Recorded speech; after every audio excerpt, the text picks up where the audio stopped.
USA कुवेतमा आउनुभएका 12 घण्टा duty गर्नेहरूको डेली लाइफै त सुन बिहान पख उठे म हात मुख धोएर खाने सामान ल्याए बोकाला मार्केट गएर खाद्य जस्तो जिन्दगी लाग्छ दिक्क देखेर दिक्क लागि के गर्नु बस्छु सास फेरेर बकल गए मासुलाई निकाले मस्त धोएपछि मस्त मोले नुन खुर्सानी धोएर पछि कडाई राखेर यसो मैले बालेर तेलको ढक्कन खोले हल्का नापे दुई हालेपछि खरी नलाग्यो तेलको कडाई खरिँदै बुढी भिडियो कलमा कराई एकछिन सोचे दिनमा गोचे कस्तो भयो मलाई लौडा जस्तो जिन्दगी नीतिमा त दुगाई यस्तो छ नि होइन 12 घण्टा यता हान 12 घण्टा उता हान होइन 1 घण्टा घर देऊ बिजोग छ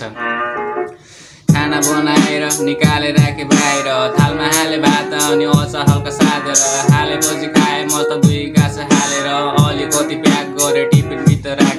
राखेपछि गयो बेडमा सुते खुट्टा पिजाएर सुत्न बन्द आलार्म राखे 4 बजेको लगाएर 4 बज्नलाई 2 मिनेटमा फोन बजे चिच्याएर उठे